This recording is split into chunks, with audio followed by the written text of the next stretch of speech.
escenario internacional. Luis Rodrigo de Castro, coordinador de Relaciones Internacionales de CEU San Pablo. Luis, muy buenos días. Muy buenos días. Bueno, hemos arrancado, lo estamos diciendo, pendientes de cómo el mercado del petróleo se disparaba por ese anuncio sorpresa de algunos de los países de la OPEP+, con Arabia Saudí a la cabeza, que recorta la producción en más de 1 millón de barriles diarios, un nuevo movimiento que va contra esas peticiones de Estados Unidos y que de alguna manera parece romper o ya agrandar esa brecha que ya estaba situándose entre Arabia Saudí y Estados Unidos, que ya lo hacía la última vez, una vez que se desmarcaba, ¿no?, de esa petición de Washington. ¿Qué supone esta medida y qué podemos esperar por parte de Washington, Luis? Bueno, pues al final lo que tenemos que tener en cuenta del trasfondo de todas estas medidas que la OPEP está adoptando y que a Washington pues no le gustan mucho o simplemente no se alinean con lo que espera de estos socios. Yo creo que lo que sobre todo nos tiene que quedar en claro es que ya no estamos en una lógica en la que Estados Unidos puede tener no el dominio, porque no es la palabra adecuada, pero sí cierto poder de influencia sobre las decisiones que estos países aliados toman en el marco de la OPEP y que no siempre benefician a Estados Unidos, aunque suelen operar en moneda americana.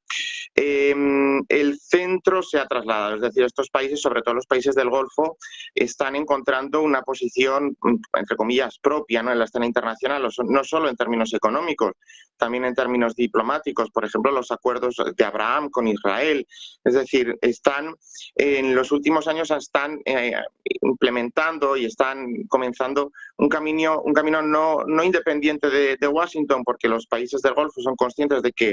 que parte de su existencia y que parte de, por ejemplo, niveles de seguridad y cooperación pues dependen de los fondos americanos, pero están encontrando una línea en la escena internacional de manera un poco propia, ¿no?, un poco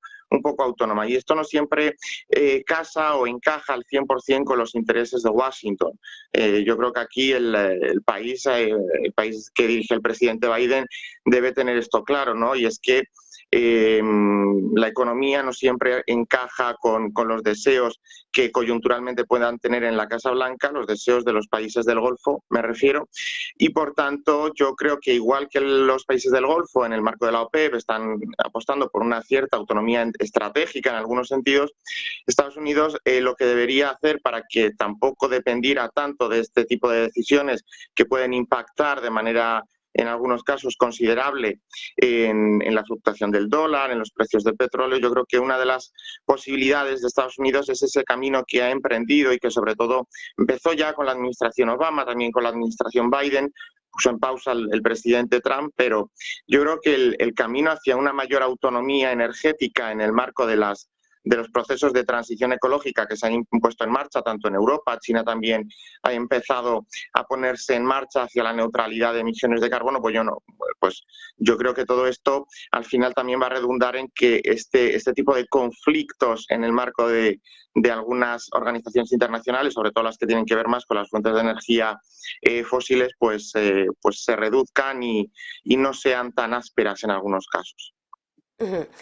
Precisamente mirando a ese escenario internacional, cómo se van recolocando los distintos actores internacionales, tenemos sobre la mesa cómo todos miran a China, es la segunda economía del mundo, sobre todo porque además es una economía intervenida, eso no hay que olvidarlo, de ahí que su peso también esté más contenido. Estados Unidos no deja de decir que pretende retomar el viaje aplazado de Blinken, quiere que vaya Yellen, quiere que vaya otras autoridades. Y Europa, por supuesto, el otro día von der Leyen apuntaba cómo hay que equilibrar la balanza comercial, pero sin romper con China. Hay viaje en la agenda esta semana, Macron y von der Leyen, en un momento en el que quieren buscar equilibrio, pero que de alguna manera también, en un momento en el que también se enfrentan con algunas políticas proteccionistas de Estados Unidos, vuelve a resituar a cada uno de los actores. ¿Cómo hay que ver esa necesidad y esa negociación entre Europa, este viaje de Emmanuel Macron y von der Leyen a China?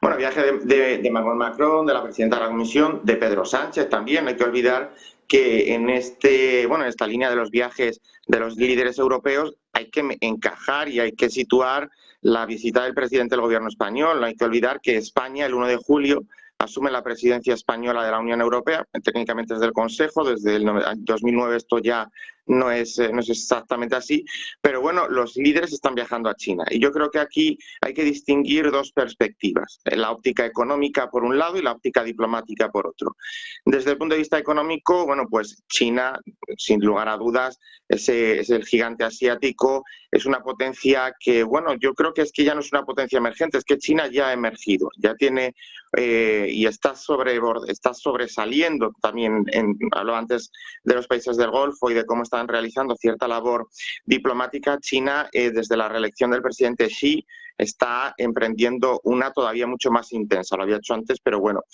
Por no irme mucho del tema, dentro de las capacidades económicas de China, Europa es consciente de que China es la potencia, sin olvidar a Estados Unidos, es la segunda potencia con la que tiene que lidiar, tiene que aprovechar las bondades económicas que ofrece China. Sí que es verdad que siempre estamos en una posición de desigualdad, porque en China decías tú ahí bien, lo decías bien, hay empresas intervenidas, es decir, el poder político controla parte del poder económico, lo que se conoce como las SOAS, las empresas estatales, y todo esto lleva a una posición de desventaja en Europa y respecto a Europa. En nuestro mercado interior, las empresas chinas pueden acceder en condiciones similares a las de otros estados, pero esto recíprocamente no existe con las empresas europeas en China, ¿no? Es decir, este level playing field no se reproduce exactamente en un lado y en el otro. Hay un acuerdo de inversiones también entre Europa y China en una perspectiva no muy lejana.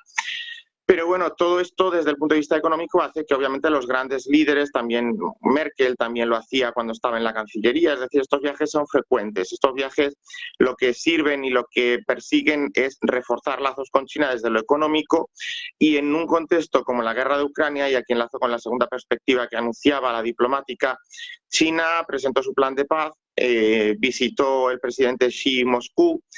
en teoría también iba a hablar con Zelensky.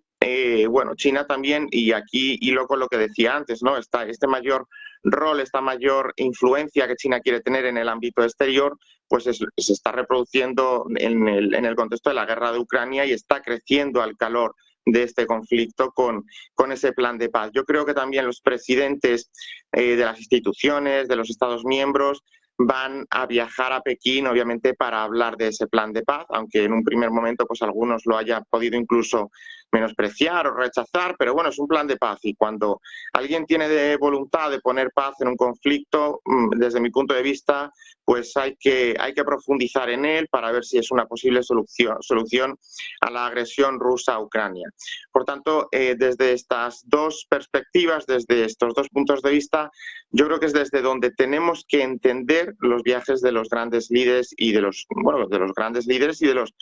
presidentes de cualquier Estado miembro que viajen a China, y máxime en el caso de Pedro Sánchez, que, como decía, España el 1 de julio de 2023 hasta la Nochevieja de este mismo año, durante 6 meses, va a tener la presidencia rotatoria de la Unión Europea, con lo cual también España en estos 6 meses puede ejercer un rol de liderazgo en el ámbito europeo que no se nos debe escapar y que no ha venido ejerciendo hasta ahora, porque obviamente no tenía este poder, esta presidencia en el ámbito de las instituciones, pero que en los próximos 6 meses España está llamado a desempeñar, o podría llegar a desempeñar, un rol importante en este sentido. No querría terminar de hablar contigo esta mañana. También, mirando en medio de los escenarios cambiantes, esta semana también tenemos ministros de defensa de la OTAN que se va a reunir justo cuando además Finlandia ha recibido la luz verde para integrarse, para formar parte ya de la Alianza del Atlántico Norte, uno de esos ingresos que Putin cuestionó desde el primer momento. Ni Finlandia ni Suecia, bueno, Suecia tiene que salvar todavía los peros de Turquía en esa adhesión. ¿Cómo se ve ese avance de la OTAN, esa ampliación y esa entrada de Finlandia, sobre todo para dar respuesta a esa invasión más inmediata, más cercana? Bueno, pues en primer lugar, yo creo que para los socios de la Alianza la adhesión de Finlandia es una muy buena noticia. es una muy buena noticia porque supone tener bueno, un territorio más, un nuevo socio, ¿no? Y además es un socio muy particular por varias cuestiones, y entre ellas yo quiero mencionar dos sobre todo. La primera es que es un país que tradicionalmente ha sido neutral, que bueno, en los planes de Finlandia, igual que en el caso de Suecia, no estaba adherirse a la Alianza Atlántica, pero que la guerra, mejor dicho, la agresión rusa a Ucrania hizo replantearse esta posición de neutralidad que tradicionalmente Finlandia y Suecia venían ejerciendo. Este cambio en el posicionamiento de los dos nórdicos les llevó a pedir el ingreso en la alianza, y a diferencia de Suecia, Finlandia sí que comparte mucha frontera con Rusia, y es aquí donde, al igual que con el caso ucraniano, pues ya supone agrandar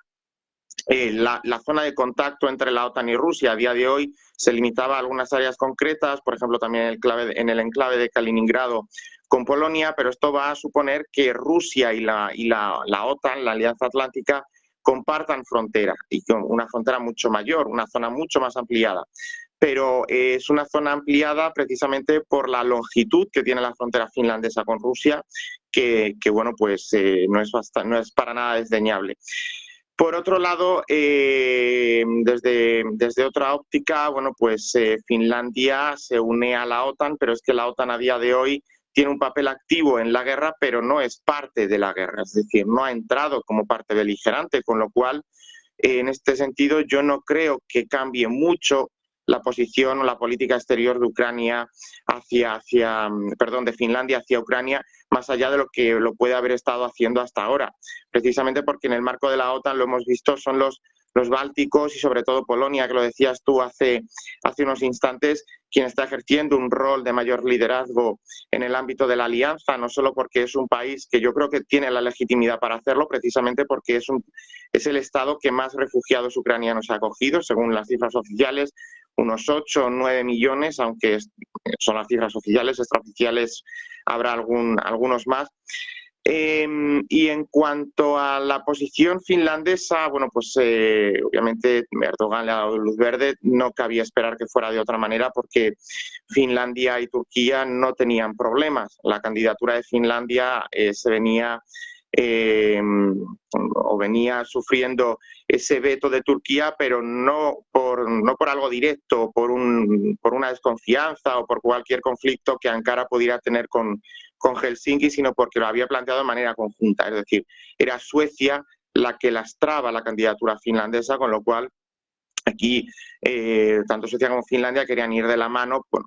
cuestiones de opinión pública, de hermandad nórdica. Bueno, al final se ha producido lo que se esperaba que se produjera, y es que el presidente turco, bueno, pues no mostrara ningún tipo de objeción al ingreso de Finlandia. Finlandia finalmente se convertirá en nuevo Estado de la Alianza. Yo, como decía al principio, creo que es una buena noticia para los socios, pero que en el contexto de la guerra en Ucrania no creo que cambie mucho, más allá porque la colaboración de Finlandia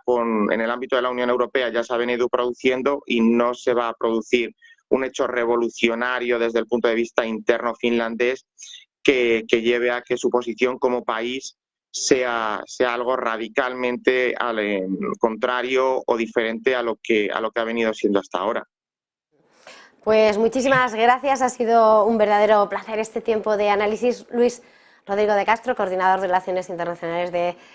San Pablo CEU. Gracias, de CEU San Pablo. Gracias. A vosotros. Feliz jornada, felices clases y descanso. Igualmente, estamos de vacaciones esta semana. Por eso digo, descanso de clases. Hay que corregir exámenes, con lo cual la actividad se traslada a otro plano, pero bueno. Bueno, teletrabajo pues. Gracias, Luis. Trabajando, por supuesto.